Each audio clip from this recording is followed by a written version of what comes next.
जान मारू सुता के हमरा खटिया के जान मारू सुता के हमरा खटिया के। म्यूजिक बाय नवल। अभी आप सुन रहे हैं मां शारदा म्यूजिक की शानदार प्रस्तुति। रस रसीली रस कर झलकना कक तोहरा नथिया के रस रसीली रस कर झलकना कक तोहरा नथिया के जान मारू सुता के हमरा खटिया के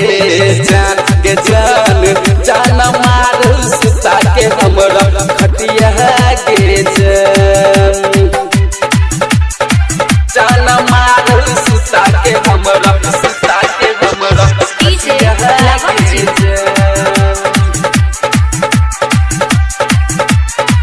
जान मारू सुता के हमरा खटिया के। पायल झुमका नथिया लहंगा लहकदार के ठीक कचिया तब धर कैया हमर के हाँ पायल झुमका नथिया लहंगा लहकदार के ठीक कचिया तब धर कै छौ हमर के। जखन घूमे डार्लिंग मधुबन के लागल हटिया के जखन घूमे सोना मधुबन के लागल हटिया के जान मारू सुता के हमरा खटिया के जान मारू सुता के हमरा खटिया के जान मारू सुता के हमरा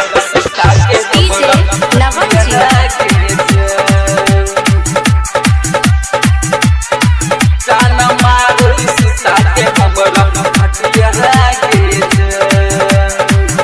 गजरा लाली रंग के फुहार छ महर छ मुस्की जेना मिलल सुकुमार छ गजरा लाली रंग के फुहार छ महर छ मुस्की जेना लागल सुकुमार छ।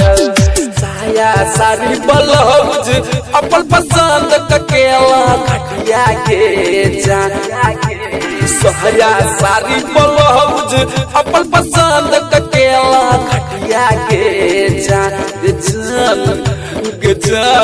जान मारू सुता के हमरा खटिया के जान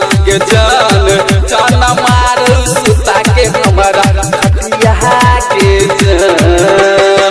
जान मारू सुता के हमरा खटिया के जान मारू सुता के हमरा अखरा बनखरा केला कोन काम गे चलो तीस पाचन छोरिया कत पीस राम गे अखरा बनखरा केला कोन काम गे चलो तीस पाचन सोना केला पीस राम गे। बड़ा बिहारी न सुनतो तोहर कोनो एहना बतिया के पड़ती बिहारी न सुनतो तोहर कोनो एहना बतिया के जान मारू सुता के हमारा खटिया के जान मारू सुता के हमारा खटिया के जान तोड़ दे खटिया की। प्रेजेंटेड बाय मां शारदा।